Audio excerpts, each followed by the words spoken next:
Vamos dar início então à apresentação. Meu nome é Alexandro Pereira, sou professor da Unisociesc atualmente nos cursos de Engenharia Mecânica e de Engenharia de Produção. Sou professor tutor também nos cursos EAD do IFSC de refrigeração. O Manuel também, por favor, se apresente. Eu sou Manuel Conen Dutra, sou professor do IFSC Campus Tubarão, nos cursos na área de controle e automação. E nós iremos iniciar, então, a explanação sobre o assunto, explorando o potencial da manufatura aditiva em sistemas integrados de manufatura. Inicialmente, essa apresentação ela vai ser disponibilizada no YouTube para a nossa disciplina, né, que a gente está trabalhando, mas também vai ficar disponível aí para os nossos alunos em ocasiões oportunas. Vamos iniciar então falando sobre processo de fabricação mecânica. A gente conhece esses processos que eu estou apresentando aí na tela, né, usinagem, metalurgia do pó, fundição, conformação e soldagem, eles não são novidades para nós, né? O que é novidade para algumas pessoas é de que a manufatura aditiva é um processo de fabricação mecânica, né? Então, a manufatura aditiva ela surgiu aí como complemento a outros processos. Uma coisa que é comum o pessoal perguntar é o seguinte: a manufatura aditiva ela vai substituir os outros processos? Agora só vai ser manufatura aditiva? Bom, ao longo dessa apresentação a gente vai responder essas perguntas, né? Nós podemos iniciar, então, com um breve relato sobre a história do surgimento desse processo, né? Então, em 1984, nós percebemos aí o registro da primeira patente, né, por Chuck Hull, sobre um primeiro processo de manufatura aditiva por estereolitografia, ok? Então, vejam que em 1984 surge a primeira patente aí desse processo. Então, é um processo que surgiu há não tão antigo assim, né? Vamos colocar dessa maneira. Então, em 1987, né, o próprio detentor dessa patente, ele funda a 3D Systems, né, e começa a comercializar a primeira impressora 3D pelo processo de estereolitografia. Então, nós podemos perceber nessa imagem que à direita ali nós temos uma foto, né, desse primeiro equipamento, né, o SLA-1. Verificamos que para os moldes atuais parece um computador muito antigo e um equipamento de certa forma ultrapassado, mas que para a época era muito moderno, né? Então nós podemos aí, se traçarmos uma linha do tempo, teremos aí dentro da história em 1974, né, a primeira patente, em 1987 aí o surgimento do primeiro equipamento propriamente dito, ok?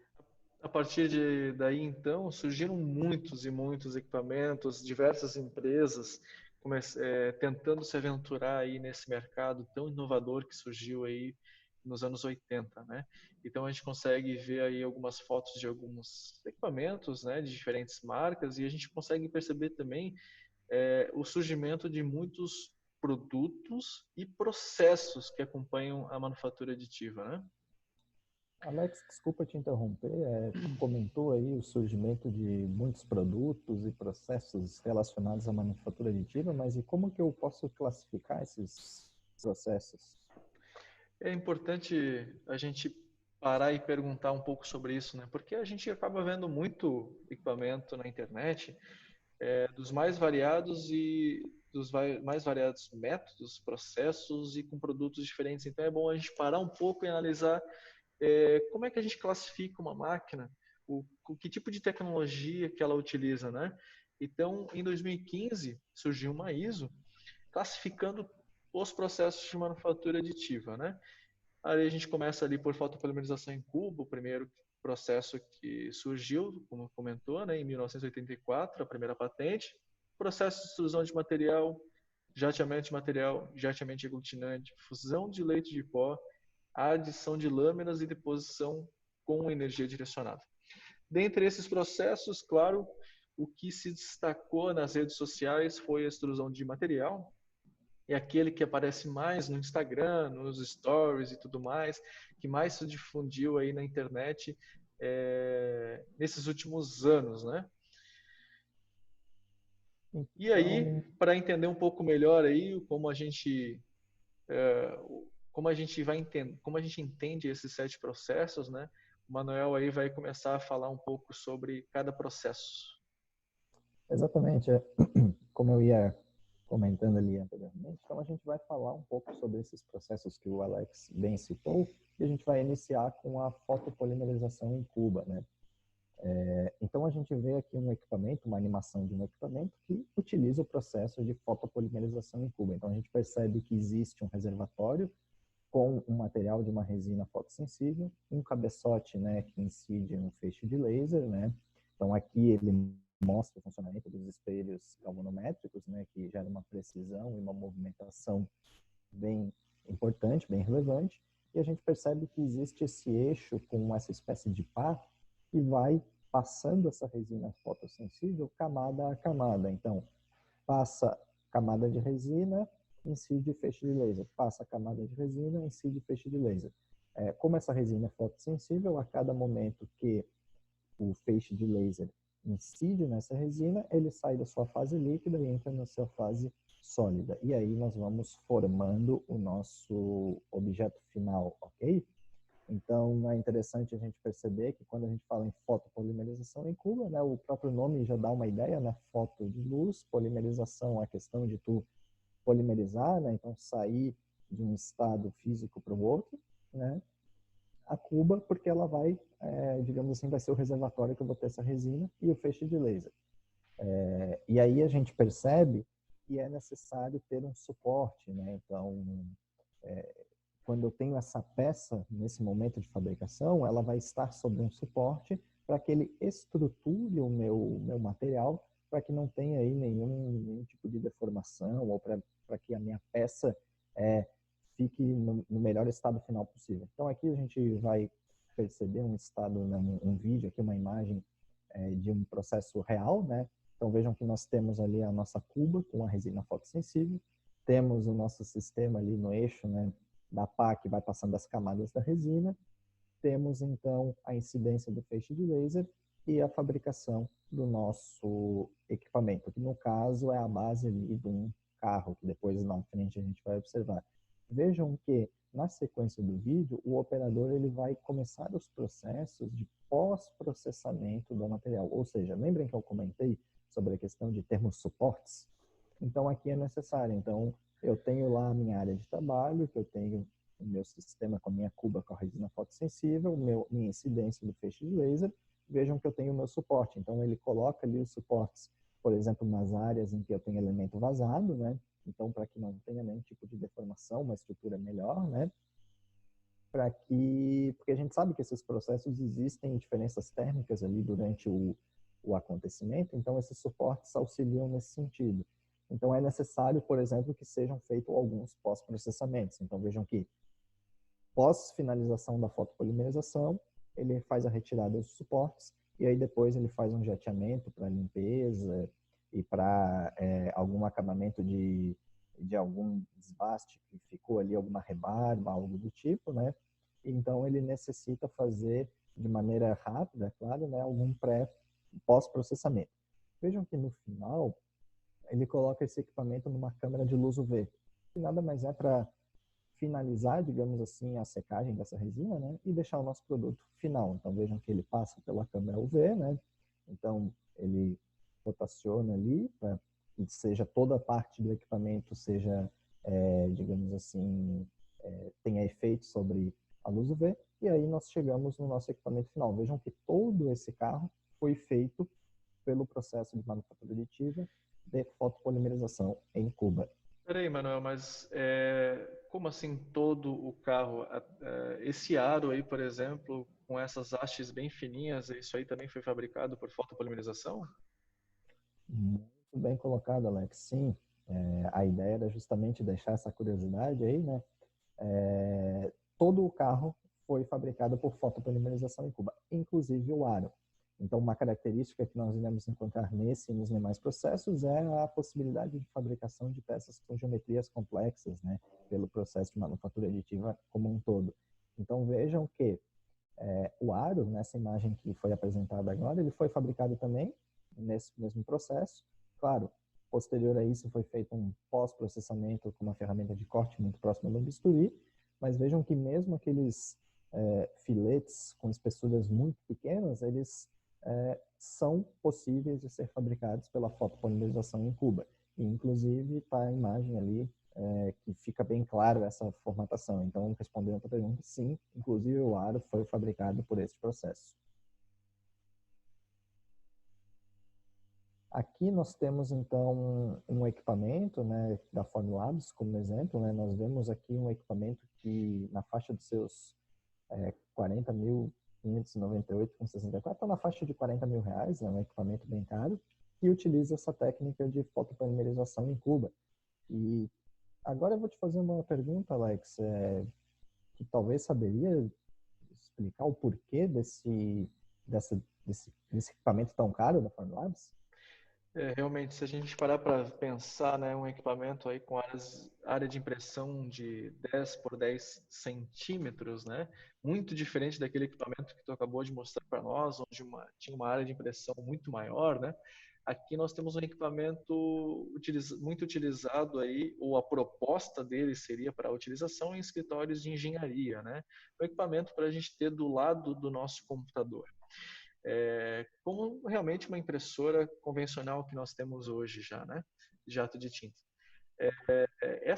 Esse equipamento da Formlabs, a gente pode ver que ele se diferencia um pouco porque a peça ela não está sendo fabricada dentro com uma estrutura interna na cuba. Tu vê que a peça ela está sendo fixada numa plataforma que está subindo e não descendo como a gente viu até agora. Isso tudo, né? Isso muda por quê? Porque a luz UV ela está sendo emitida a partir de baixo. Então tem aquela estrutura no lado esquerdo aí da imagem, né? A gente tem os feixes de luz UV a partir de baixo. E diferente do processo que tu mostrou para nós, onde utiliza um laser UV com espelhos galvanômetros, aqui utiliza um método conhecido aí na literatura como projeção de máscara. Então, basicamente, tu tem uma projeção inteira daquela camada. Então, imagina, tu tem um projetor, né, que a gente tem em sala de aula, e tu projeta uma camada. O eixo sobe um pouquinho, tu projeta a próxima camada. E essas camadas, elas são feitas de forma contínua. Então, é uma fotopolimerização contínua da peça, aumentando muito a velocidade da peça. O grande desafio realmente na confecção de um equipamento como esse aí é a necessidade de O2 na fotopolimerização. Não é por menos que o Manuel comentou ali da lâmina, né, que ia passando por cima das camadas. A cada camada o eixo descia e passava-se uma lâmina para deixar uniforme. O contato com o ar atmosférico é necessário. Nesse caso aí, não existe um contato do ar, pois a peça ela é fabricada no fundo da cuba. Como isso? Eu estou projetando a luz de baixo para cima e lá no fundo da cuba existe uma membrana. Essa membrana, além de translúcida, né, ela é permeável por O2. Então, eu tenho uma permeabilidade de ar atmosférico na parte de baixo que permite essa oxigenação, digamos assim, da área mais baixa da cuba. Aí vocês podem perguntar assim, bom, mas como é que a peça ela não gruda lá no fundo da cuba, então, né? Se eu estou fabricando ela lá no fundo da cuba. Existe um efeito de zona morta, que é conhecido como zona morta, né, na literatura, que é uma pequena camada onde a luz ela atinge a peça, a resina fotossensível, mas ela não solidifica, ela solidifica a partir de uma determinada espessura. Então essa zona morta, ela impede que a peça ela grude no fundo da nossa cuba. Diferente, por exemplo, esse método aí que é contínuo, a gente tem aqui, por exemplo, uma outra impressora, né? Essa outra impressora aqui chinesa, muito mais barata, ela tem uma projeção de máscaras a partir de baixo da máquina, porém, o eixo Z, a cada camada, ele precisa subir e descer. Esse movimento de subida e descida é para que eu tenha uma oxigenação naquela camada. A gente também percebe na construção, nos detalhes construtivos dessa máquina aí, que a gente não tem aquela lâmina, né, para uniformizar a resina. Isso vai acabar, claro, acarretando em uma peça com um acabamento um pouco inferior, né, do que o da Formilabs. Mas, por exemplo, para peças onde tu pode ter um pós-processamento mais demorado ou algo do gênero, né, poderia ser utilizado aí, por exemplo, essa máquina da Anycubic. O Manuel, de repente, ele pode comentar sobre os materiais utilizados, né, as resinas fotossensíveis agora? Sim, sim, muito bem lembrado, Alex. Aproveitar só fazer um adendo, lembrando que a diferença de preço, muito bem explicada pelo Alex ali, da membrana translúcida e permeável, que permite a passagem de O2 para a construção sequencial da peça, ela é um processo patenteável pela Formilabs, né? Então, ela é detentora dessa patente, então por isso que ela acaba tendo aí, digamos, a exclusividade e essa diferença de preço. Mas agora, falando um pouco sobre as resinas, então, como a gente viu, o processo de fotopolimerização em cubo, ele depende dessa resina fotossensível. Então, nós temos dois exemplos aqui, né? Um exemplo de uma resina na faixa de R$ 500, ali, como nós temos os exemplos ortodônticos, né? De protéticos, né? Fabricação de próteses ou moldes para a fabricação de próteses, onde é uma resina num custo elevado, que nós temos aí uma questão de qualidade, né, de acabamento e de estruturação de material muito melhor, por exemplo, do que a resina do lado, que seria uma resina de um valor de R$ 100, muito mais barata. E temos o exemplo ali de um pequeno boneco, digamos assim, humanoide, né, que faz uma representação. Então a gente aí tem, digamos, além de todo o processo do equipamento, da questão, né, de diferenças de como incide o feixe de luz, né? Porque quando a gente fala foto, pode ser laser, pode ser UV, algum tipo de energia relacionada à luz, né? E tão importante quanto todo o equipamento é o tipo de resina que utilizamos, né? Então pode ser uma resina com uma qualidade melhor ou pior, dependendo daquilo que tu quer fazer uma avaliação custo-benefício, digamos assim, né? De detalhes de fabricação, de resistência mecânica depois, enfim, né? Então essas seriam, acho que, as particularidades mais das resinas, ok? Vamos começar então a falar sobre jateamento de material. A gente acabou de falar sobre fotopolimerização em cubo, agora vamos passar para jateamento de material. Esse processo aqui de jateamento de material é mais fácil de a gente exemplificar vendo um equipamento funcionando, né? Então, aqui a gente consegue ver uma máquina de manufatura aditiva por jateamento de material. Ele está acrescentando aqui dois materiais. Um vai ser a peça, o outro o suporte, né? A gente vai perceber ao longo do vídeo que em vermelho será o suporte da peça, né? Algo necessário ali que o Manuel acabou de falar na parte de fotopolimerização também.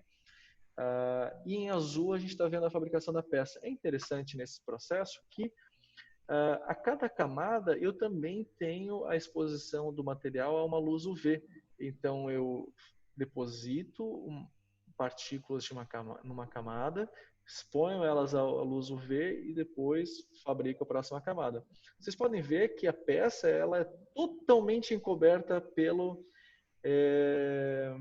suporte, que depois, por ser um material diferente, ele é removido a partir de uma exposição a um fluido, né? Então, a gente consegue peças com características aí, com níveis de detalhe muito bons, né? Aqui a gente está vendo realmente o processo acontecendo e esses efeitos de quedas de gotinhas realmente o jateamento de material que a gente tem falado. Então, a gente tem um cabeçote ali liberando dois tipos de material: o suporte, a peça, em formato em gotinhas, né? Similar até, a gente pode falar, ao processo de impressão de jato de tinta, né? Que a gente tem as nossas impressoras em casa hoje, por exemplo, um cabeçote de jato de tinta, ele libera gotinhas de tinta e aqui a gente está liberando gotinhas do material, tá? O jateamento de material e o jateamento de aglutinante, eles são muito similares, né? Mas a gente precisa, então, diferenciar. A gente estava falando de jateamento de material, agora a gente vai falar de jateamento de aglutinante. Essa peça aí, vocês podem achar diferente, né?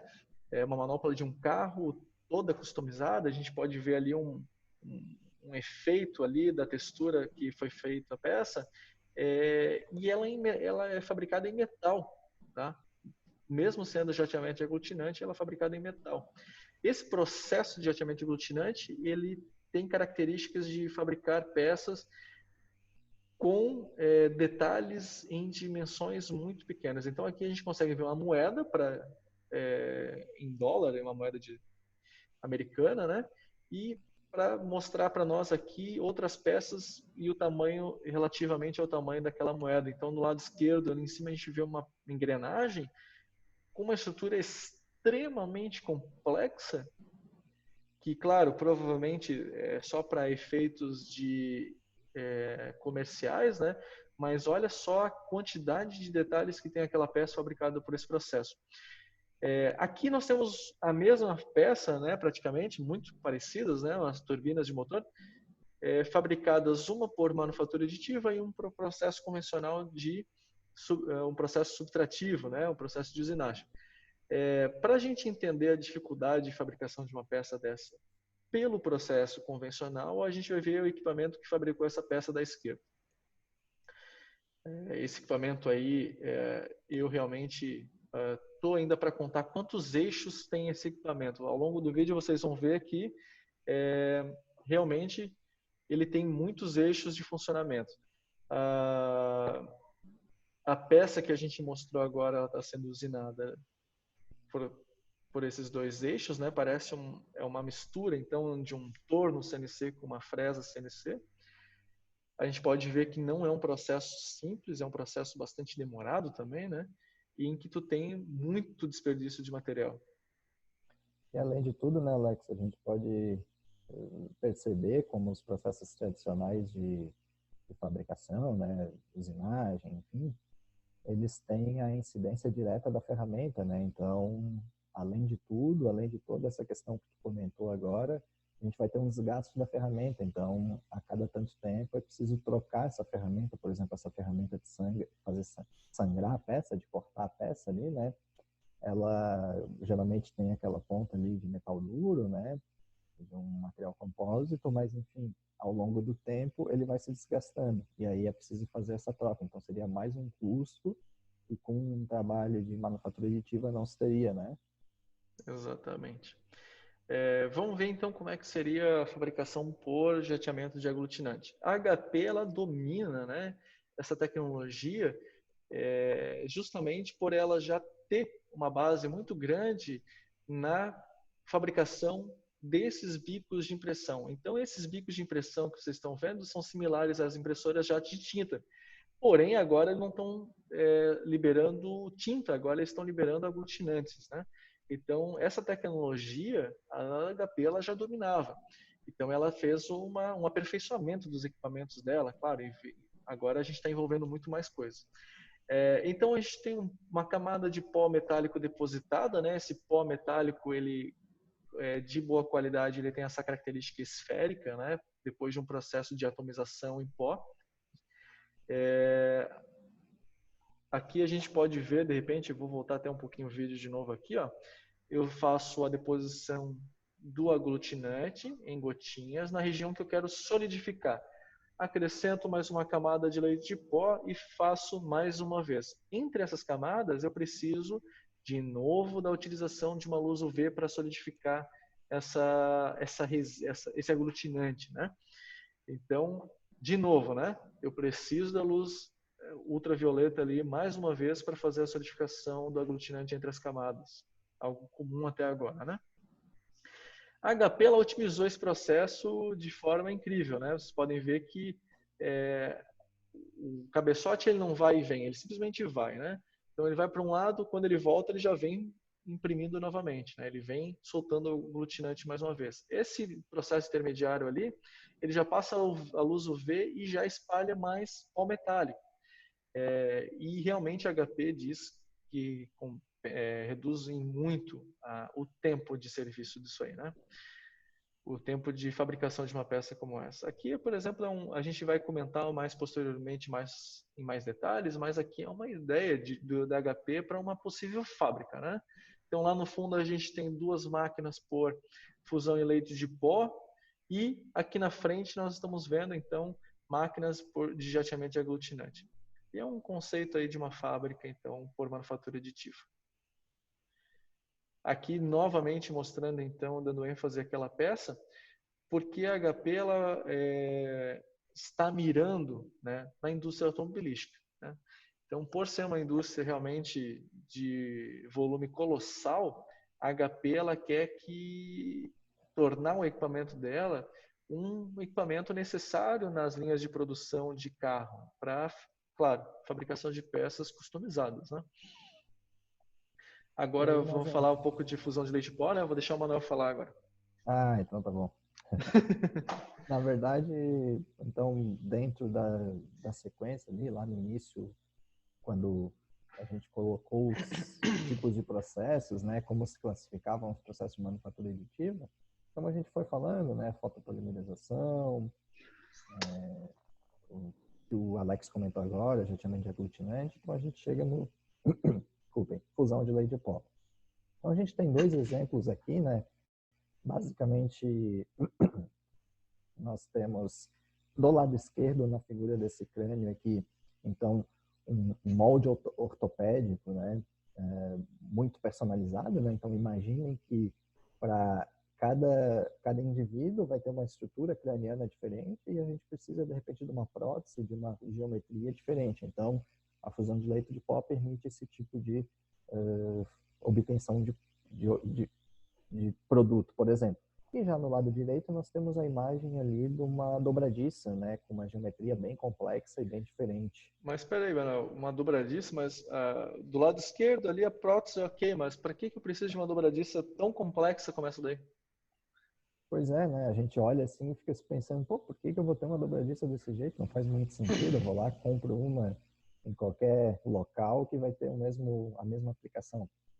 Pois não é bem assim, Alex. Na verdade, a gente ter uma dobradiça com uma geometria como essa, por exemplo, onde nós temos esses diversos furos, possibilita que eu tenha uma massa muito menor em relação a uma dobradiça tradicional. E aonde que eu teria aplicações, né? Aonde eu poderia utilizar, por exemplo, esse tipo de dobradiça? Em indústria aeroespacial, por exemplo, né? Onde eu preciso ter uma redução de volume e massa das minhas peças, para que na estrutura final lá da minha espaçonave, do meu avião, eu tenha uma massa reduzida também. Então vejam que eu consigo fabricar peças personalizadas com características mecânicas, né, propriedades mecânicas desejadas e com geometrias complexas pela fusão de leite de pó. E aí aqui a gente vê um equipamento de fusão de leite de pó, né, para ver o seu funcionamento. Então, basicamente na fabricação, por exemplo, dessas engrenagens, nós teremos uma área de trabalho, né, que muitas vezes a gente pode chamar de berço. A gente tem a colocação do pó metálico, né, e a incidência do feixe de laser. Então, o pó metálico é posto, o laser vem fundindo ele e camada a camada vai se estruturando a peça, né? É importante ressaltar aqui que essa camada é passado aquele eixo ali, aquela pá, para deixar a camada de pó o mais uniforme possível, porque a qualidade da forma como o pó é posto vai influenciar diretamente nas características finais de qualidade da minha peça. E aqui nós temos, né, uma peça final. A gente também, assim como na fotopolimerização, usa um suporte para fabricação, né? Vejam que é preciso um pequeno acabamento final, como um lixamento para tirar a rebarba, dentre algum outro.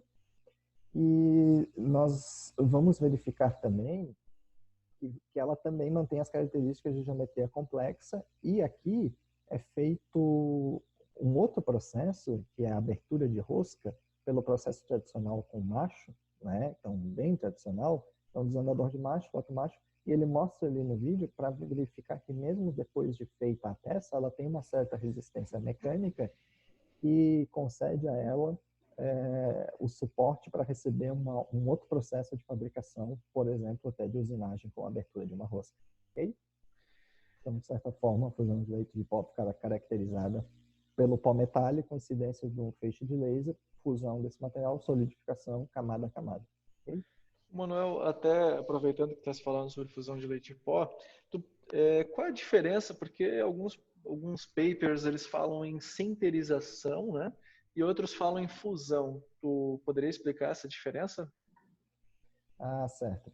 Então, na verdade, quando a gente fala o nome fusão de leite de pó, né, a fusão seria a questão de eu realmente fundir meu material, né, ele se tornar, eu tenho pó, então eu tenho partículas ali, né, moléculas, átomos, enfim, bem internos separados, né, solidificados em forma de pó. Eu incido a energia do meu laser de forma a fundi-los, ok? E aí ele se funde, se vai para a fase líquida, se torna um material único. E ele se solidifica dessa forma. Então, imagina, tinha o pó, tornei ele único líquido, fundi ele único, ok? Quando eu trato da sinterização, como se eu juntasse todas essas partículas de pó, né, e aquecesse ele também de uma forma que ele ficasse junto, mas não pelo processo de fusão, né? Então, o que acontece? O que vai determinar se eu vou fundir ou se eu vou sinterizar são as características de, por exemplo, potência do laser, né? Então, a quantidade de energia que eu vou incidir, né, e que meu material vai absorver a ponto de fundir ou a ponto de ele ter uma aproximação íntima, né, em termos de material e de átomos, ok? Então, eu posso tanto ter um material fundido como sinterizado dentro desse mesmo processo de fusão de leite de pó. E aí isso vai alterar algumas características dependendo do que eu quero, da aplicação que eu quero, ok? Até aproveitar, então, Manuel, tu comentou ali então dessa sinterização, né, da união das partículas, então, numa região mais externa de cada partícula, né, e não como um todo, como tu bem comentaste. Só que eu acredito que quando eu estou trabalhando com a fusão do leite de pó e não só a sinterização, eu acrescento ao material características mecânicas melhores, né? E por que então o pessoal não faz sempre por fusão por que o pessoal não sempre faz por fusão em vez de fazer por sinterização? Por que ele não faz sempre só por fusão? Isso, se talvez por fusão a gente tenha características mecânicas melhores. Porque, por exemplo, quando eu vou trabalhar num material em que como eu falei, depende da incidência de energia. Então, tem toda essa questão, né, de potência de laser que eu vou precisar, né, para fundir o material. E quando a gente fala em características, sim, há características em termos de propriedades mecânicas de resistência, um material por fusão, ele vai ter maiores propriedades. Mas um material sinterizado, às vezes eu posso ter uma condição de porosidade que me favoreça para determinada aplicação. Então, eu posso utilizar também para isso. Se eu preciso, por exemplo, um material que tenha alta permeabilidade ou algo nesse sentido, um material sinterizado talvez tenha a sua aplicação. Então, ele acaba sendo um pouco flexível nesse sentido. E também a questão da utilização da fonte de laser, da potência que tu precisa para fundir e para sinterizar, que às vezes dá uma diferença considerável. Okay? Até tu comentando sobre isso, a gente acrescentou isso no nosso trabalho escrito, mas é interessante a gente comentar que um dos trabalhos que estão lá relatados é justamente isso que o Manuel acabou de falar, né? Em um dos trabalhos foi utilizado uma mistura de cobre com cloreto de sódio e feito a fusão em leite de pó. Depois da peça, é estranho pensar, né, em cloreto de sódio com cobre, né? Mas depois que a peça estava pronta, o objetivo do estudo era obter uma peça com alta porosidade. Então, a peça foi lavada com água, o cloreto de sódio saiu com a água, ficou até uma cara bem diferente, né, a peça.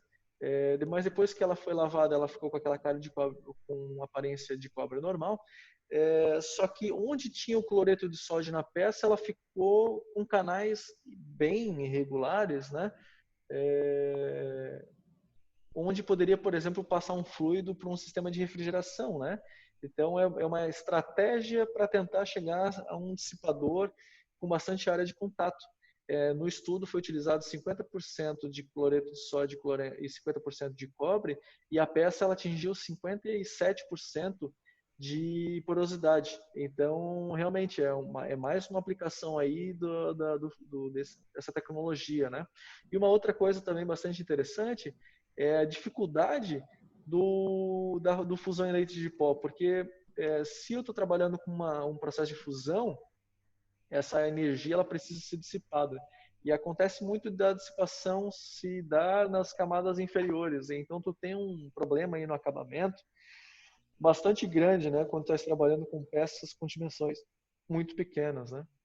Exatamente, a zona termicamente afetada acaba sofrendo alterações ali, como o Alex falou, você tem uma peça muito pequena, né? Então isso gera algum tipo de problema posterior.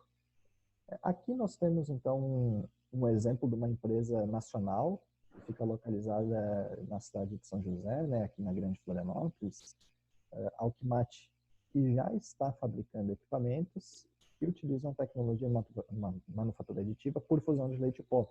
Então vejam que o equipamento deles utiliza a técnica de fusão de leite em pó, ou seja, tem um leito com pó metálico, um cabeçote de laser, né, na sua composição ali de cabeçote galvanométrico incide e funde o material, ou sinteriza, né, dependendo da aplicação e do que tu quer, e ele tem ali um eixo principal com uma haste que rotaciona em 360 graus e vai botando camada a camada. Então, passa camada, funde, camada, funde, ou sinteriza. E aí, posteriormente, né, o operador daquele equipamento, ele simplesmente faz a limpeza, tira o excesso de pó e chegamos aí no produto final. É muito interessante, nós percebemos que já temos indústrias nacionais e aqui da nossa região, principalmente, né, que já estão fabricando esse tipo de equipamento. E mais uma classificação seria a adição de lâminas, né? Então, um processo não tão explorado, né, mas que também existe como formatação de manufatura aditiva. Então, se a gente for pensar, muitas vezes a gente vai utilizar aí alguma incidência de energia para cortar e um rolo de papel, por exemplo, né? Então, a gente vai ter aí incidência de lâminas de materiais diferentes, né? Prioritariamente, né, se pensa em materiais como papel, né, alguns derivados da celulose, né, para que seja feita essa fabricação. Então, nós temos dois rolos ali, né, um de entrada e um de saída.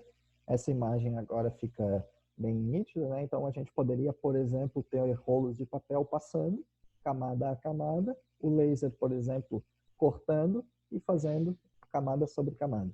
Okay? Mas assim, para que eu precisaria de uma peça fabricada em 3 dimensões de papel? Para que eu utilizaria isso? Bom questionamento, né? Talvez a gente fique pensando, pô, não faz muito sentido, né? Eu vou ficar gastando aqui para fazer peça de papel, mas se a gente for pensar, por exemplo, que eu consigo fabricar maquetes de cidades com papel, então um escritório de arquitetura, da área de engenharia civil ou algo do gênero, né? Consegue ter equipamentos, por exemplo, essa Cubic SB300 é uma impressora 3D, digamos assim, de papel, né? Então eu consigo fazer protótipos muito rápidos, né? Para fazer vou mostrar aqui o interior, design de interior de um apartamento do meu cliente, eu vou ali imprimo, né? A disposição das paredes, de como que eu quero, tudo em papel, mostro para ele. Então é algo muito mais visual, né, talvez do que funcional, mas tem a sua aplicação aí para a parte de construção civil, eu diria, né? Mas então, adição de lâminas é só para papel, então. Agora a gente vai ver um outro detalhe, né? Se a gente seguir nesse vídeo, a gente vê que já existem alguns equipamentos e estudos para aplicação de adição de lâminas para materiais metálicos, né? Claro que neste caso a gente tem um processo híbrido, onde a gente passa a lâmina de material metálico, né? Faz camada a camada, corta, como posteriormente no que eu falei de papel, e depois tem um pós-processamento por usinagem. Então a gente teria um sistema híbrido de manufatura aditiva e subtrativa, né? É claro que é um equipamento que gera um custo muito maior, porque eu vou ter, né, vários processos dentro do mesmo equipamento, vou ter que ter um cabeçote para fazer a usinagem posterior, vou ter que ter um cabeçote para fazer a questão ali da lâmina, do corte, mas é um equipamento que está aí, né, estão sendo feitos desenvolvimentos e a área de pesquisa é essa, para realmente colocar as tecnologias e de certa forma, testando e verificando o seu impacto dentro da sociedade, ok? mas aí já temos alguns estudos, então, de adição de lâminas, não só mais por papel, mas também por materiais metálicos, por exemplo. Esse vídeo mostra bem essa questão do híbrido ali, né? De a gente ter adição de lâminas metálicas e, posteriormente, um pós-processamento. Vejam que a geometria da peça, de certa maneira, também acaba sendo complexa, né? Bom, dando continuidade então, a gente vai falar sobre a deposição com energia direcionada. Aqui a gente tem uma ilustração para facilitar um pouquinho, porque a deposição com energia direcionada, ela utiliza então, está utilizando aí nessa imagem um feixe de laser como fonte de energia, para realmente criar um cordão, né, de material fundido, material de adição. O material de adição continua sendo um pó metálico, similar ao que a gente vem falando até agora, né? Então a gente tem um pó metálico que ele é expulso no bico por ar comprimido, ele atinge o laser e a poça de fusão mudando de estado sólido para líquido, né? Fundindo ali naquele cordão, ok? Eu tenho que ter um gás de proteção similar aos processos de soldagem, né?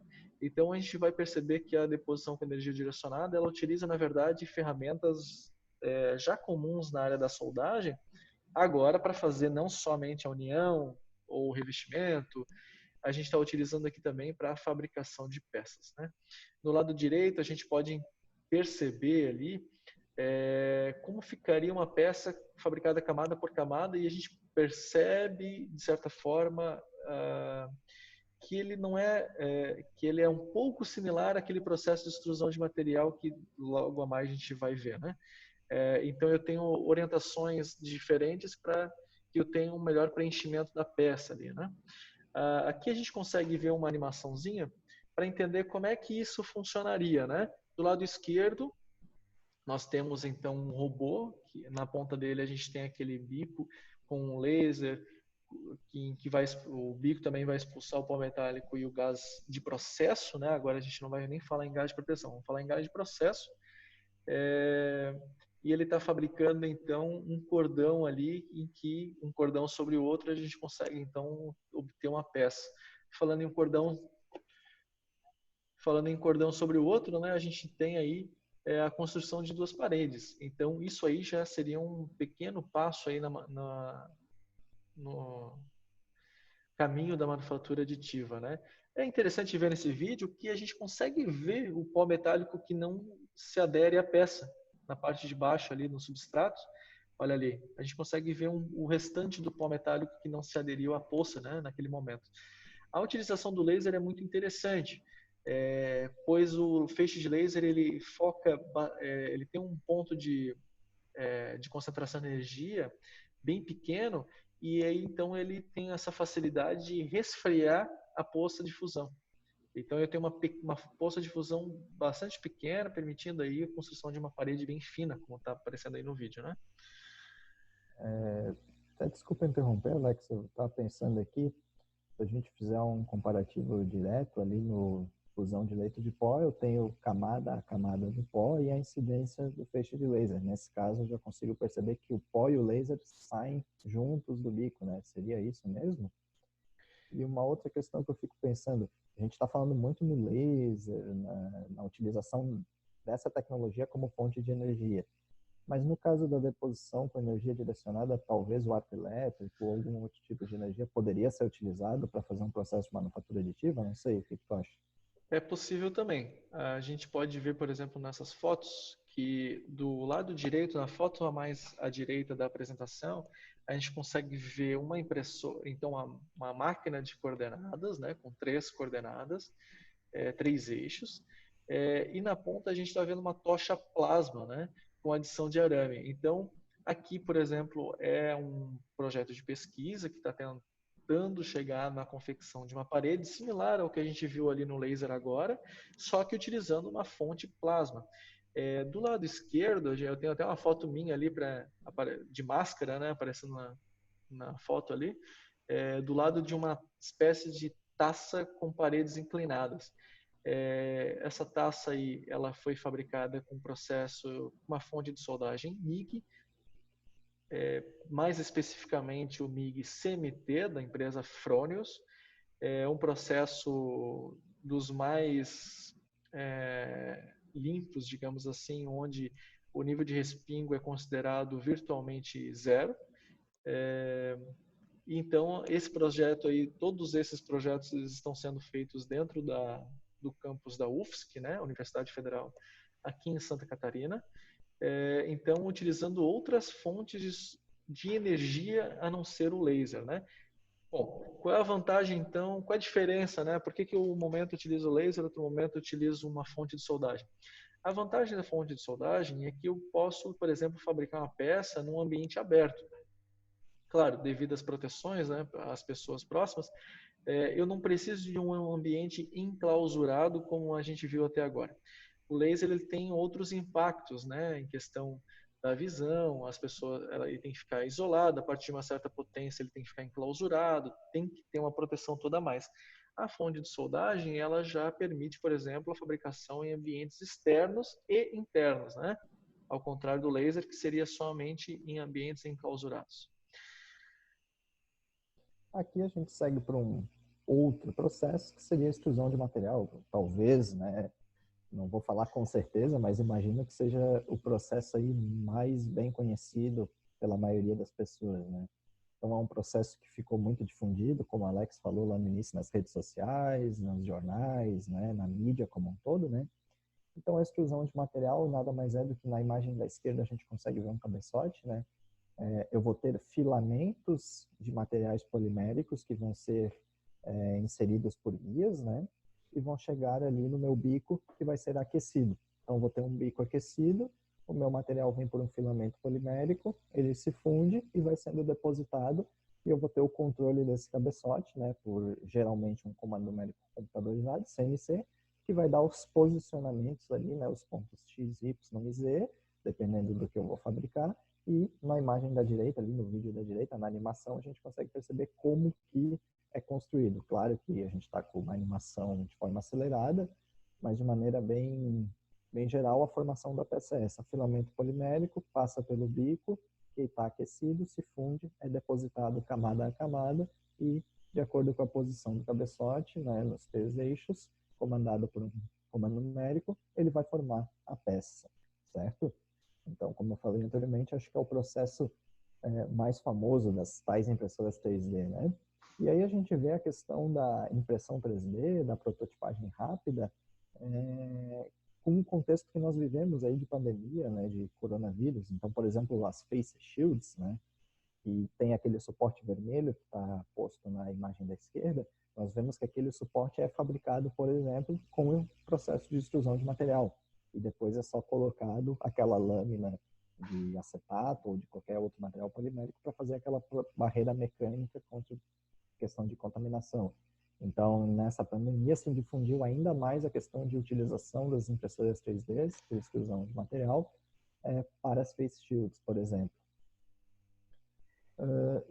Nessa imagem nós vemos então à direita uma sequência de equipamentos ali, né, de impressoras 3D, de equipamentos de manufatura aditiva por extrusão de material, que são feitos para fabricação de face shields. Mas a gente vê que, claro, eles acabam tendo uma personalização melhor, né, e uma possibilidade de fabricação em locais mais acessíveis, e a gente vai falar disso mais na frente, quando entrar mais na integração da manufatura. E ao lado esquerdo a gente tem uma imagem ali que podem gerar algumas dúvidas, talvez, né? É muito comum as pessoas se perguntarem, pô, mas extrusão de material tem um equipamento de injeção, né? Uma injetora que vai ter uma fabricação igual. Então, como eu comentei rapidamente, a extrusão de material ela vai ter essa questão da personalização muito mais, né, a variedade de produtos muito mais aflorada. Agora, se eu quero realmente produzir um equipamento ou um produto único, por exemplo, aquele copo ali, né? Ele é um produto sempre igual e eu preciso de grande volume de produção. Então, uma máquina injetora realmente vai cumprir o papel. Então, a manufatura aditiva, nesse caso, não vem para substituir, mas sim para complementar, né? Ela vem para somar, agregar as tecnologias de fabricação. Então, nós temos aí a questão de poder, né, ter essa questão de, posso ter na minha casa, posso fabricar, e outras características diferentes da injetora, por exemplo, é a questão de fazer processos por etapa única, né? Então, na imagem da esquerda ali, na fabricação de bases para face shields, por exemplo, ou para outros equipamentos, nós podemos fazer uma extrusão de todas as peças ao mesmo tempo numa etapa única e, posteriormente, só fatiar ali com uma ferramenta de corte e ter diversos aros, por exemplo. Na imagem da direita, a gente já vê uma outra questão bem relacionada aí à pandemia, que são a fabricação dos respiradores, né? Então, nós temos ali uma base, né, em laranja, salmão ali para o nosso pulmão mecânico. Temos ali um fuso com uma guia linear e um motor de passo ali que faz a contração e relaxamento. Então, pensem, num desenvolvimento desse, eu preciso de talvez uma prototipagem rápida, né? Então, vou desenvolver aqui na minha casa, na minha oficina, eu não tenho tanto recurso. Se eu tenho uma máquina de manufatura aditiva por extrusão de material, uma impressora 3D, digamos assim, rapidamente eu consigo fabricar o suporte, fazer ali a parte eletrônica, comando, e ter ali o meu sistema em funcionamento para ver se ele vai funcionar. E aí, com o resultado final em forma de protótipo rápido, aí posteriormente eu posso definir se eu vou querer utilizar outro material na base, se eu vou querer um acabamento final diferente. Mas essa definição, né, essa questão da extrusão de material, ela entra muito forte na prototipagem rápida, ok? Temos outros exemplos, né, de prototipagem rápida, como, por exemplo, a fabricação de máscaras, né? Então, nós vemos a questão da personalização, então temos máscaras muito diferentes, né, muito diferentes mesmo. Principalmente a máscara da direita ali, né, nós vemos uma questão meio que uma caveira ali, lembrando meio que um design daquelas caveiras mexicanas, mas enfim, nós vemos que se tu tiver um equipamento de extrusão de material em casa, tu consegue imprimir uma máscara dessa, né? Então seria uma máscara única. Eu acho meio difícil que outra pessoa tivesse uma máscara igual a essa, por exemplo. E aqui a gente entra em outros produtos, também com características personalizadas, do uso aí do dia a dia na área médica, né? Então, na imagem da direita temos ali uma tala ou um equipamento para imobilização da perna, por exemplo. Ele tem uma característica visual muito diferente, mas funcional também, né? Então, permite um respiro da pele e também utilizar durante o banho, por exemplo, muito melhor do que o que nós conhecemos como gesso, né? Que impedia, por exemplo, o contato com a água. E do lado esquerdo já tem um óculos que tem uma geometria e uma construção ali na sua haste que só é possível devido à manufatura aditiva, né? Então, dificilmente conseguiríamos construir esse óculos, né, fabricar, se não fosse pelo processo, por exemplo, de manufatura aditiva, nesse caso específico, extrusão de material. Né? Então, a gente consegue ver que ela vem alinhada com essa questão de personalização, fabricação de peças com geometria complexa, com unificação de peça, né? Então, essa base de óculos, né, essa armação, dificilmente eu vou encontrar igual. E foi possível devido à extrusão de material, por exemplo. E aí, mais um exemplo, né, que fica bem claro, é a questão desse tênis. Né? Talvez não seja algo tão puxado para o design, para a questão da beleza do tênis, mas é uma peça única, diferente e exclusivamente fabricada pela extrusão de material. Então, tem aquela questão do cliente, né, a gente começa a perceber algumas mudanças do processo de consumo que está agregado ao processo de produção e a integração da manufatura, que é a questão do cliente se sentir, ter uma peça única, se sentir inserido dentro desse processo de utilização de um produto que foi fabricado por manufatura aditiva, né? Então, nós vemos, por exemplo, esse tênis que foi possível fazer pela extrusão, né? Muito diferente e com características de design bem específicas. Até esses tipos de produtos, eles têm um apelo, claro, comercial e um valor agregado muito alto, né? Então, alinhado a tudo isso que o Manuel trouxe, a gente tem que lembrar que existem mercados, né? Para pessoas que pagam a mais por ter uma exclusividade, algo que foi difícil de ser fabricado, né? Que exigiu uma tecnologia muito avançada. Então, realmente existe um apelo comercial bastante grande aí num produto como esse aí. Se eu não me engano, até esse produto aí é da Adidas, né? A Adidas ela já tem comercialmente um tênis feito por manufatura aditiva. É bem interessante. Sim. E aí nós vemos um outro exemplo, né, na fabricação por manufatura aditiva, por extrusão de material, de uma, digamos assim, um protótipo de um órgão, né? Aqui o material é totalmente polimérico, ele não é algo funcional biologicamente falando, mas a gente consegue ver a complexidade de formação e de fabricação desse objeto, né, desse coração, no caso, né, por manufatura por extrusão de material. Se a gente for, até pode voltar ali se a gente for pensar na questão desse material, né, a gente fica, mas por que eu vou fabricar não faz sentido, eu vou gastar material para fabricar um coração de polímero, para quê? Então, a gente pode pensar numa aplicação, então, numa equipe médica, eles podem pegar uma pessoa que está com câncer em algum local do seu corpo, fazer uma tomografia, a partir da imagem 3D daquela tomografia, né, ele consegue gerar um modelo e imprimir por extrusão. Vamos supor assim, né, fabricar por extrusão de material. E aí ele vai fazer a extrusão desse modelo, por exemplo, do coração e da localização daquela região que tem alguma célula tumoral, toda em polímero, mas é para tu ter a imagem. Porque muitas vezes só por um modelo 2D, uma ressonância, uma imagem, tu não consegue imaginar como que eu vou planejar a minha operação.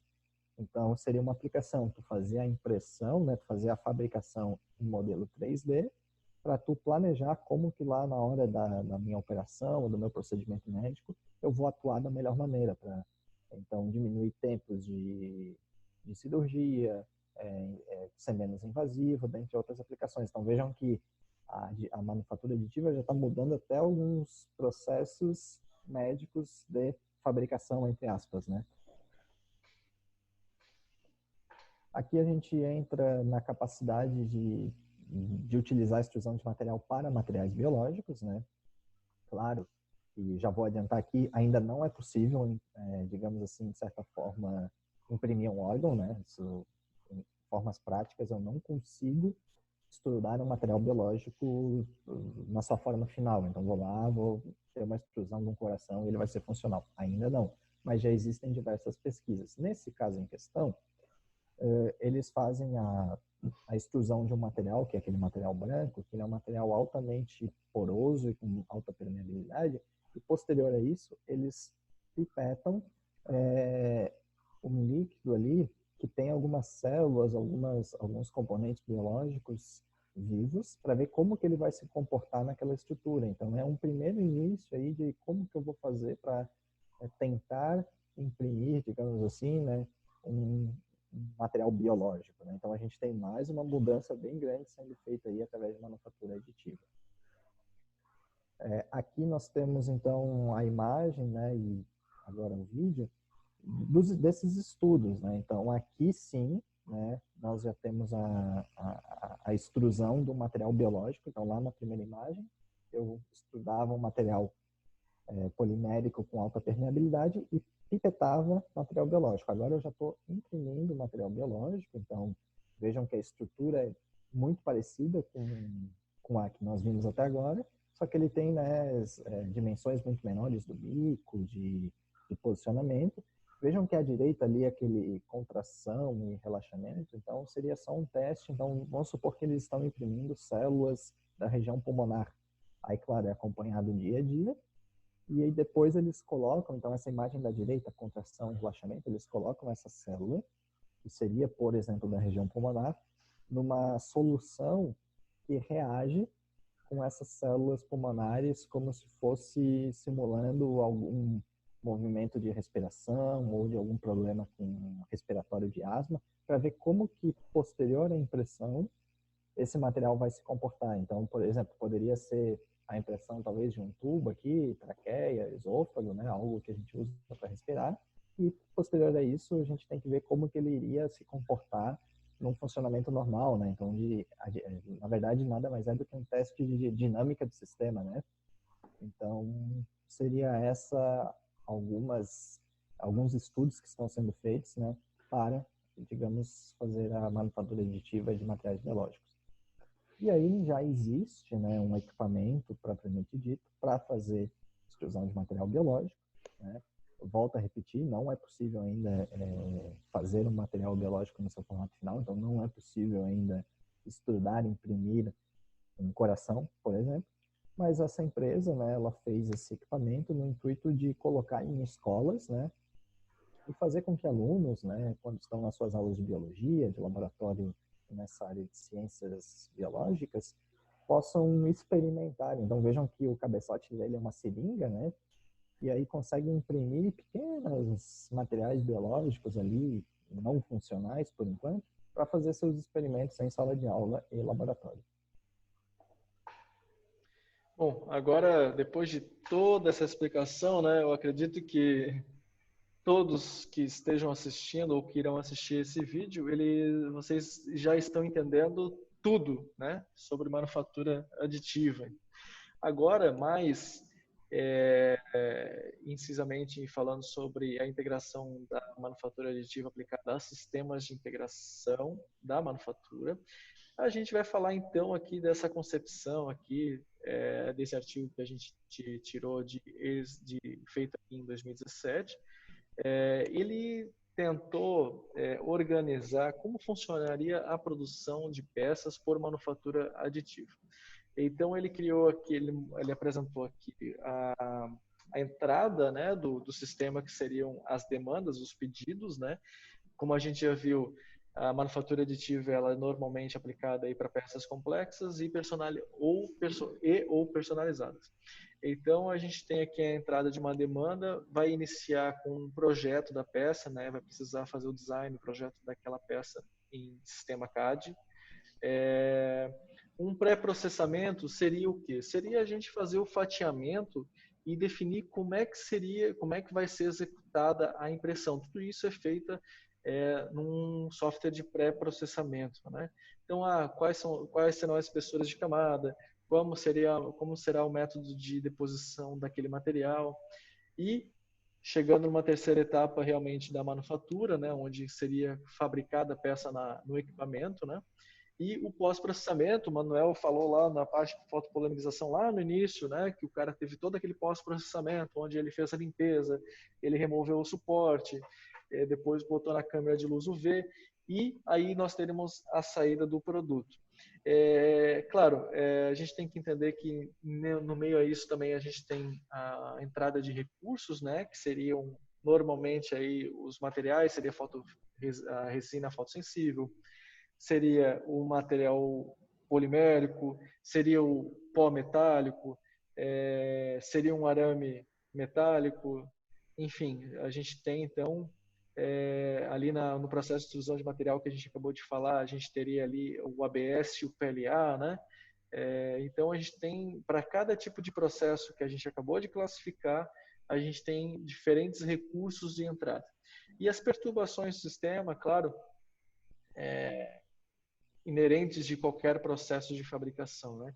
Então, a ideia desse trabalho, desse artigo que a gente está apresentando, uma imagem única, né? É difícil compactar tanta informação, mas seria então uma representação de um layout aí de um processo de manufatura aditiva integrado em sistemas de manufatura, né? Exatamente, Alex. Acho que a ideia, né, foi trazer um primeiro aspecto conceitual e técnico de manufatura aditiva, que é o que a gente está trabalhando aqui, né? Então, entender o que é isso, porque se eu quero utilizar esse processo, eu preciso entender como ele funciona.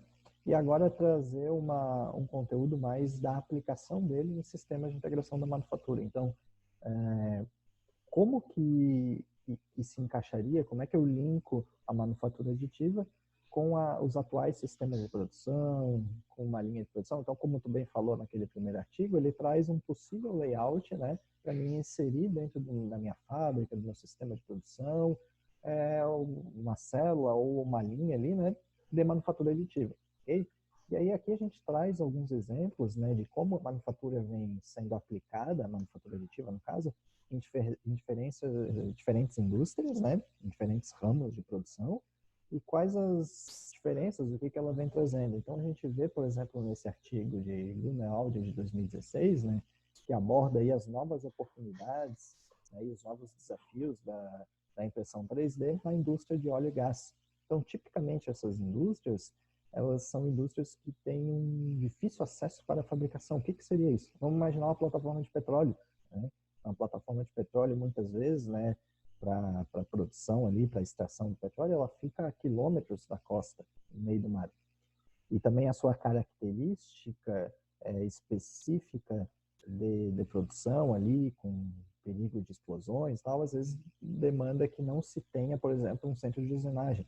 Então, quando a gente fala na indústria de petróleo e gás, por exemplo, para difícil acesso, quer dizer que, tipicamente, eu tinha uma plataforma de petróleo como exemplo, aconteceu algum problema, eu preciso de uma peça. Tinha que ir um helicóptero voltar para o continente, fabricar essa peça ou encomendar, ir buscar, trazer para a plataforma e repor numa manutenção, por exemplo, certo? Então, agora com a manufatura aditiva, é possível, por exemplo, eu ter um equipamento, né, de manufatura aditiva dentro da minha plataforma e eu mesmo fabricar as peças que eu preciso. Claro que talvez eu não vá conseguir fabricar todas as peças, mas muitas delas. Então, por exemplo, nesse artigo, eles trazem um exemplo de tampas para tubulação de óleo e gás. Então, foi feito um estudo numa plataforma que inseriu equipamentos de manufatura aditiva para fazer, né, a fabricação de tampas de petróleo e gás para reposição. Então, tu não precisa ter estoque, muitas vezes tem espaço restrito, então não precisa ter estoque, né? Então, tu começa a fabricar dentro da tua própria plataforma, por exemplo, né? Que é a imagem de baixo ali das tampas. A imagem de cima é mais uma imagem para demonstrar ali um protótipo de uma bomba de retirada de óleo, né? Aí seria mais para ver o layout de como ela ficaria.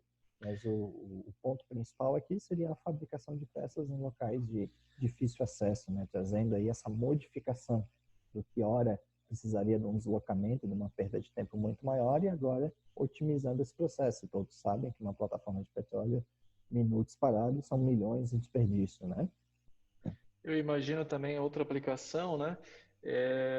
De forma muito similar em navio porta-aviões, né? Tu tá lá num navio porta-aviões com dezenas de aviões estacionados em que vão precisar de uma manutenção, então tu vai precisar de um estoque enorme de peças dentro de um navio, que é algo horrível de se ter, né? Porque tu tá ali com uma otimização máxima de espaço. E aí tu então substitui toda essa necessidade de um estoque, muitas vezes de milhares de peças, por um equipamento ou por alguns equipamentos de manufatura aditiva que te atendem lá em loco, né?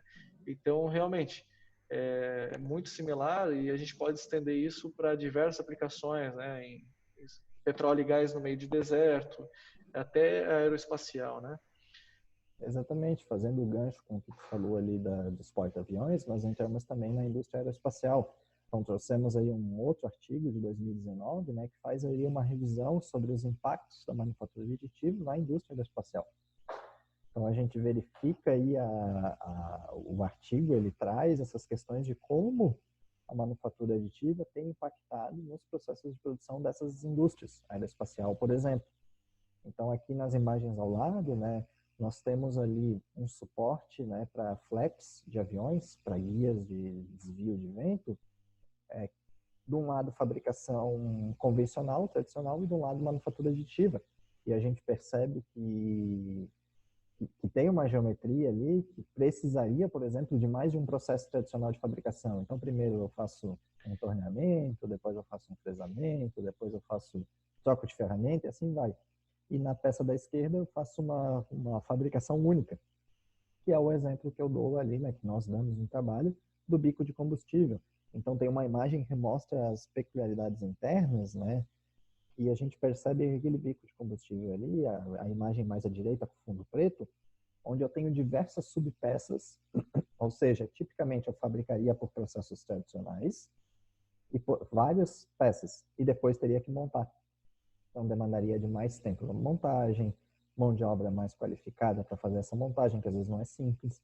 Então, com o processo de manufatura aditiva, é possível fabricar também, além de todas essas outras características que o Alex bem colocou, de fabricar num porta-aviões, por exemplo, fabricar uma peça numa etapa única, evitando, né, e não precisando mais da sua montagem, enfim, né, e outros desdobramentos que se retiram nesse sentido. Então, esse artigo traz essa colaboração e essa discussão das influências que a manufatura aditiva, né, tem trazido para essas indústrias em questão. Falando então em indústria, né, a gente tem a questão da revolução, da quarta revolução industrial, né, que vem lá da primeira revolução industrial, onde a gente teve a primeira concepção de uma máquina a vapor, depois na segunda revolução industrial, então a fabricação de produtos em escala, o surgimento então aí de motores elétricos. Na terceira revolução industrial, então a gente teve o início da automação dos processos. E da terceira para a quarta revolução industrial, que é a qual a gente está vivendo, na minha opinião, existe até alguma literatura que já fala em revolução, a quinta revolução industrial, indústria 5.0, mas acredito, né, na minha humilde opinião, de que a gente ainda está vivendo essa indústria 4.0, né, e ainda existe muito a ser aplicada. Seria o quê? Seria a utilização, a união da internet nisso, né, em toda a automação toda a parte da industrial. Como assim? Bom, hoje eu peço uma capinha de celular ou eu peço um notebook, por exemplo, pela internet de forma personalizada. Eu quero com tantos gigas de memória, tanto de HD, com uma câmera assim, assim, assado, do tamanho assim, assim, assado, e eu faço esse pedido pelo meu celular. Esse pedido é processado de forma automática, chega na linha de montagem e o meu pedido ele vem personalizado da maneira que eu quis, tudo pela internet. Então, a linha de produção, não só eu preciso estar conectado, mas a linha de produção também precisa estar conectada. E isso seria já um gancho para a internet das coisas. O que é a internet das coisas? É o início da conexão com tudo. Como assim? Bom, vamos usar um exemplo de um carro, por exemplo. Esses novos carros elétricos, né? Vamos supor que eu tenho então peças sendo monitoradas, o seu desgaste dentro do meu carro, né? Pode ser meu carro elétrico a combustão, e o meu carro, então, monitorando todas essas peças, de repente ela identifica o desgaste de algum equipamento, alguma peça dentro do meu carro, alguma parte de algum equipamento. Imediatamente ele envia uma comunicação então para a empresa que me vendeu o carro, né? E, por exemplo, uma concessionária. E essa concessionária ela já faz um agendamento automático da manutenção do teu carro e teu carro só te avisa, ó, tal dia eu preciso estar lá na concessionária. Então, tu simplesmente leva, né? Hoje ainda a gente precisa levar, talvez um dia nem isso, né? Mas hoje a gente ainda precisa levar o carro lá na concessionária e então a manutenção das peças vão ser feitas na concessionária. Então, essa internet das coisas, ela possibilita uma integração de absolutamente tudo.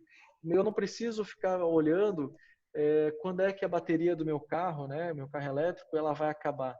Não, o meu trajeto no Google Maps, ele já é otimizado para que eu, naquele momento em que eu preciso de abastecimento, eu já esteja próximo a um posto de abastecimento de carga elétrica.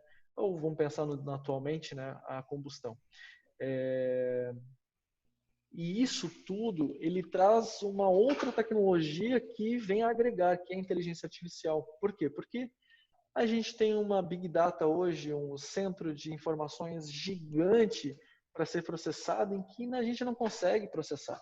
A gente não consegue avaliar toda essa informação disponível. Então, a inteligência artificial ela vem para colaborar, no sentido de processar as informações e nos trazer apenas os resultados e a gente avaliar o que vai fazer. Muitas vezes a gente não precisa nem avaliar, né? A coisa já acontece automática. Mas a gente pode pensar isso em questão de demanda de produto, demanda de consumo de energia e tudo mais. Hoje, muito do Big Data já é processado no sentido de que os produtos que estão sendo fabricados hoje na fábrica, eles estão sendo produzidos para atender uma demanda que logo se tornará demanda, pois é uma coisa que está sendo consultada no Google. Então, toda essa geração de informação pode ser processada por inteligências artificiais que vão colaborar no processo industrial. E onde é que entra a manufatura aditiva nisso tudo? Bom, a gente falou até agora várias e várias vezes que hoje o padrão de consumo tem mudado muito.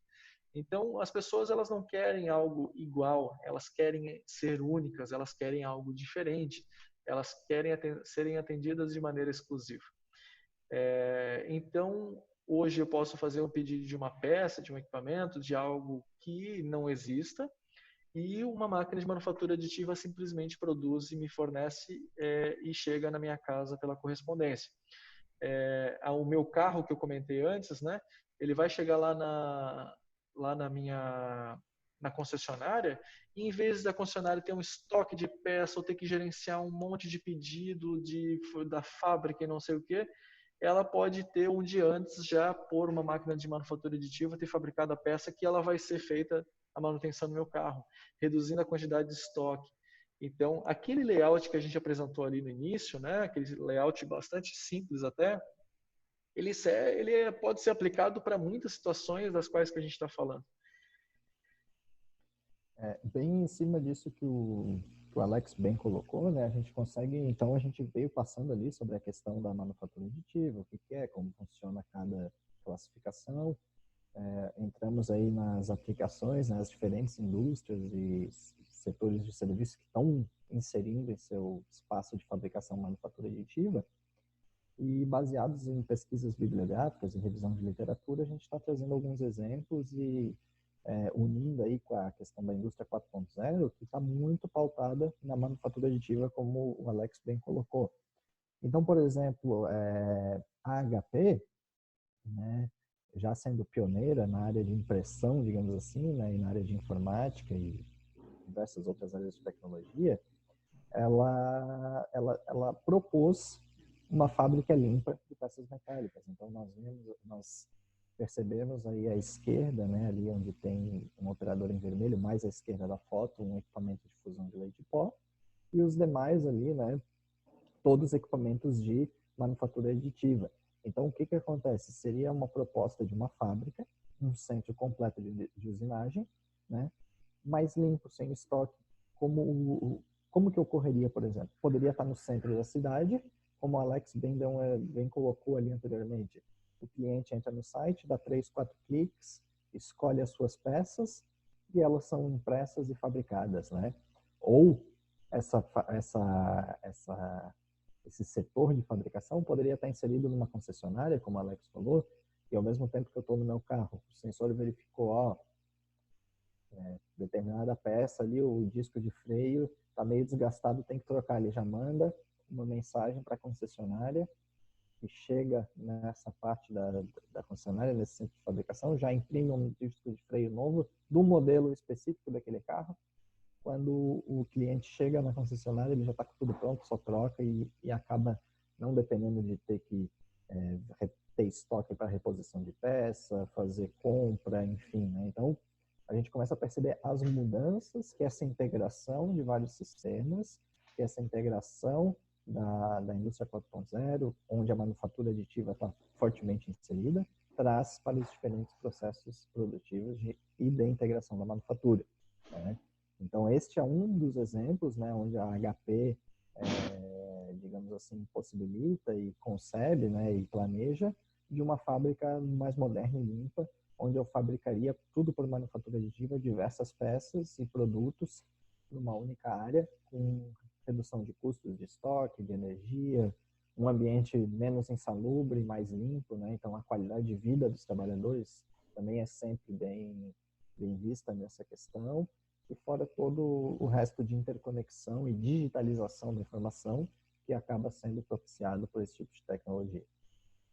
Esses equipamentos à nossa direita ali de jateamento de aglutinante, que a gente já comentou, eles foram lançados no final de 2018 pela HP no valor de $500 mil, né? $500 mil então, por equipamento.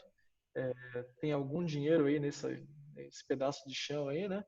Mas a gente tem que entender que isso pode ser visto de duas formas, né? Uma é que o equipamento realmente ele ainda está um pouco caro, ele ainda tem um valor bastante alto para aquisição, mas realmente ele tem muitas e muitas vantagens. E outra é de que pode ser também uma oportunidade da indústria nacional, né, no nosso Brasil aí, desenvolver tecnologia nesse sentido, né? Então, esses preços altos, eles podem nos servir de incentivo, como a gente já viu lá da Macmate, né? Uma empresa nacional aí desenvolvendo uma tecnologia tão recente, né? Tão avançada. Na sequência aqui a gente traz um outro artigo muito recente, né, desse ano, inclusive, de 2020, né, e explora essa inter-relação entre a manufatura aditiva e a indústria 4.0, né?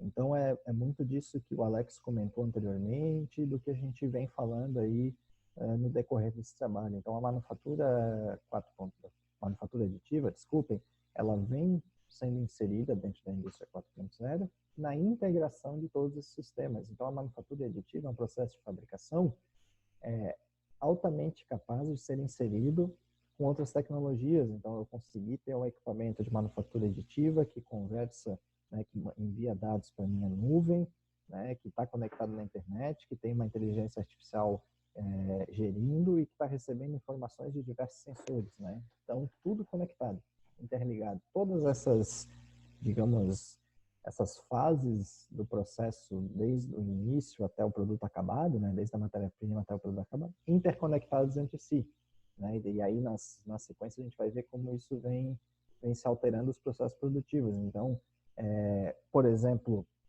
no caso desse artigo do Farish, 2015, ele traz o exemplo da empresa Volvo, né, que começa, né, inicia um processo de inserção de setores de manufatura aditiva nas suas linhas de produção.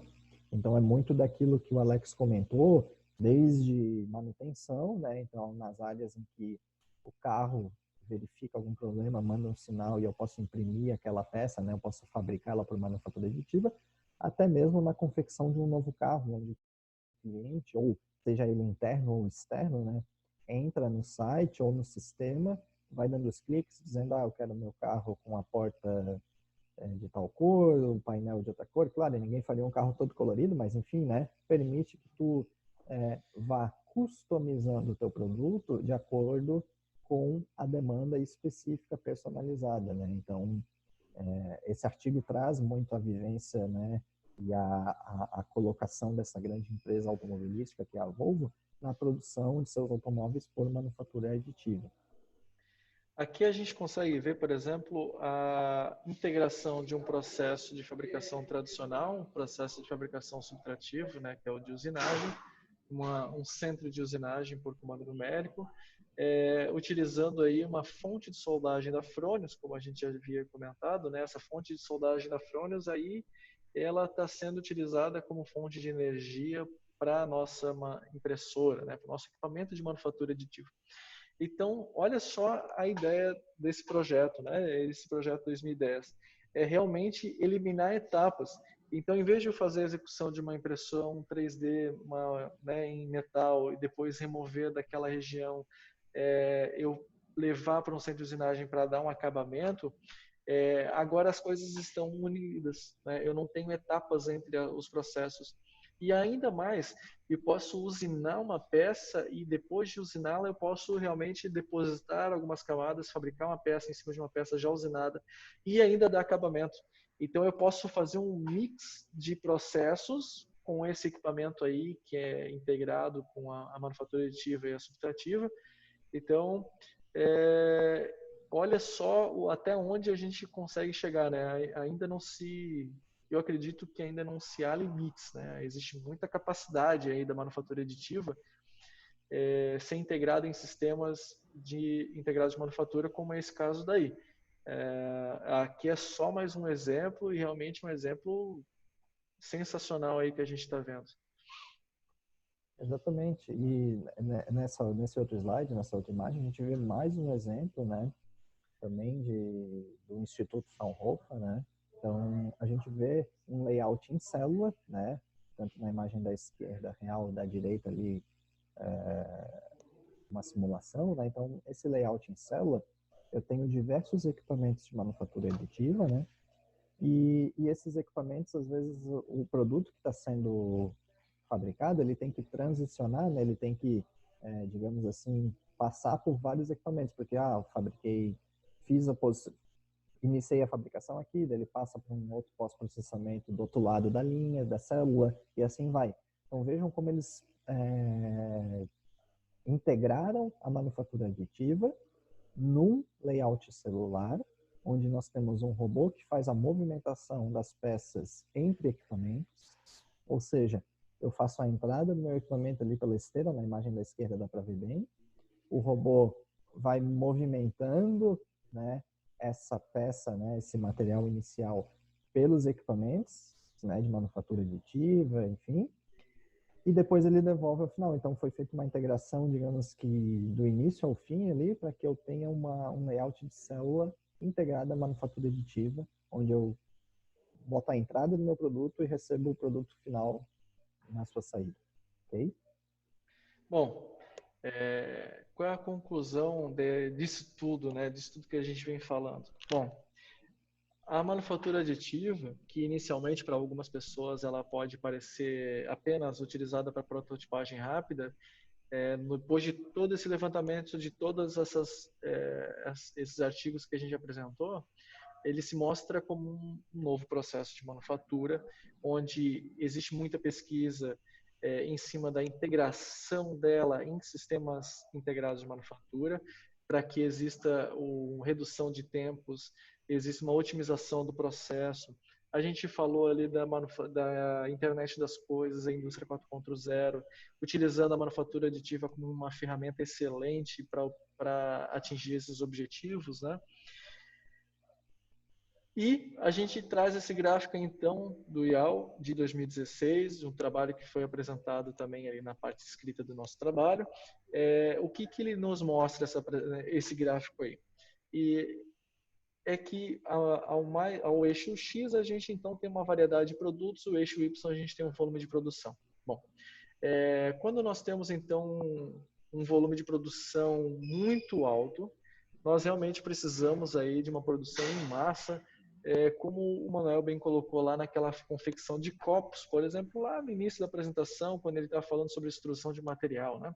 Então ele comparou o processo de manufatura por extrusão de material a uma injetora. Não tem como, não vai competir em questão de produtividade. Precisa de produção em massa, peça sempre muito parecida, muito igual, ok, vamos utilizar os processos já convencionais. A manufatura aditiva ela tem que se mostrar, então, presente, muito presente, quando a gente fala em variedade de produtos. Então, ali no mais ao lado direito, agora em vermelho, a gente tem ali a manufatura aditiva aplicada a peças, até quando a gente quer fabricar uma única peça de um produto absolutamente único, ou até para pequenos lotes de peça. Mas o último slide que o Manuel apresentou ali, falando sobre aquele layout celular do Instituto Fraunhofer, ele já traz, né, com tudo aquilo que a gente falou, dos equipamentos da HP e tudo mais, a possibilidade de a gente ter uma produção inteligente, né, uma manufatura inteligente e customizada, que seria um intermediário do nosso gráfico, onde a gente não tem realmente uma produção tão elevada, mas a gente já tem uma produção considerável, e aí então a gente precisa montar um sistema integrado de manufatura, pensando nos tempos, pensando na questão de movimentação da peça. Então a gente apresentou equipamento que integra a manufatura aditiva com subtrativa, a gente apresentou um layout celular onde não existe nem operador mais, agora é só um robô levando uma peça de um lado para o outro. A gente apresentou diversas pesquisas em melhoramento dos equipamentos, dos processos e dos materiais utilizados na manufatura aditiva. Então, tudo isso que a gente trouxe, ele vem para um dia nós chegarmos ali na questão da manufatura Smart Manufacturing, manufatura inteligente, onde a gente tem uma produção de certa forma elevada, de um padrão já mais elevado, porém customizado, de produtos customizados. Então a gente pode estar fabricando seja a peça do carro, que a gente já falou algumas vezes, seja lá um óculos personalizado, seja um carro de corrida que a gente mostrou lá, enfim. a manufatura aditiva ela vem com todas esse pacote de tecnologia para o momento a gente chegar ali na produção inteligente, na Smart Manufacturing, onde a gente tem um certo volume, mas com peças personalizadas. Contribuindo para isso que o Alex falou agora, nas considerações finais, né, a gente entra muito nessa questão das peças personalizadas, então, né, então temos esse exemplo, né, dessa torneira, digamos assim, onde ela é uma peça que custa em torno de R$ 14.000, mas que é altamente personalizada, né? Então, nós podemos perceber que ela tem esses furos passantes no corpo dela, né? E a água, ela passa entre as canaletas, ela não passa ali no meio por algum tipo de cano translúcido ou nada do tipo. Então, tu não vê a passagem de água somente quando ela, né, sai, por mais que estejam aqueles furos. Então, tu vê que é um equipamento altamente personalizado, único e que é fabricado por manufatura aditiva. E os perfis dos consumidores vêm mudando nesse sentido. Cada vez mais a pessoa quer se sentir única, com aquela peça única, ter aquele sentimento de pertencimento. Então, a gente percebe que a manufatura aditiva contribui para modificar o perfil, né, de produção e trazer valor agregado, né, a um produto, né, por mais que a gente entenda que é caro, mas existe, inclusive em redes sociais já foi divulgado alguns vídeos de casas de alto padrão com esse tipo de torneira, né? E que as pessoas compram por esse fato de ser um produto único e diferente, não ter igual, ok? Aproveitando em falar em coisa única e diferente, por exemplo, aplicações ortodônticas, né? Onde, por exemplo, o projetista que fez, né, seja o dentista, um engenheiro que fez esse modelo de arcada dentária aí, por exemplo, para aplicação em uma pessoa, ela vai ser aplicada apenas a uma única pessoa, porque ela só vai se encaixar naquela arcada dentária daquela pessoa. Então, a área ortodôntica, ela já tem muita pesquisa na utilização para desenvolvimento de prótese personalizada para as pessoas. Então, é uma prótese única, né? Então, é mais uma só aplicação aí da manufatura aditiva e um exemplo de um mercado aí que vem surgindo. E aí aqui a gente já tem exemplos, né, da manufatura aditiva para peças com geometria bem complexas, né? Então, nós podemos observar em todas essas peças que são postas na imagem a complexidade da sua geometria, seja nos rotores ou seja naquelas peças de engrenagem dentro de engrenagem, né, onde a gente tem diversas geometrias com ângulo. Então, dente de engrenagem, aqui também é mais um exemplo, né, de um rotor, digamos assim, né, então com um eixo ali. Então, vejam que ele faz todos os detalhes, desde angulação, rasgo de chaveta, enfim, toda aquela geometria complexa ele faz numa etapa única de fabricação pela manufatura aditiva.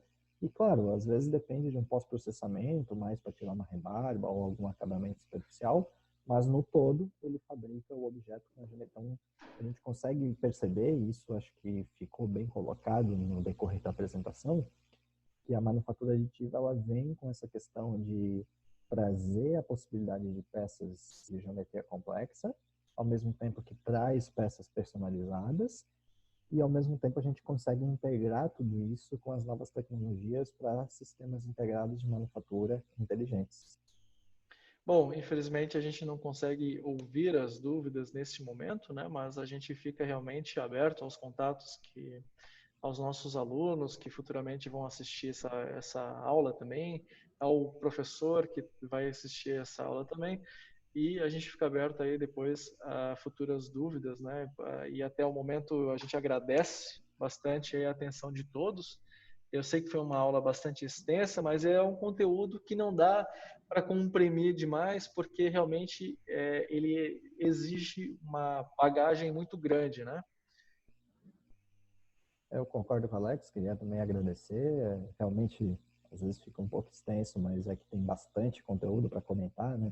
Desde a parte dos conceitos de manufatura aditiva, onde vem sendo aplicado, a modificação dos sistemas de produção na atual realidade, aí, indústria 4.0, integração de sistemas, até a gente chegar aí nas considerações finais, né?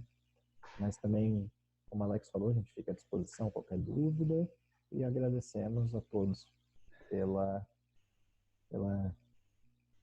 por assistir, digamos assim, né, posteriormente o nosso vídeo e por qualquer necessidade que tenham aí. Então tá, muito obrigado e até mais.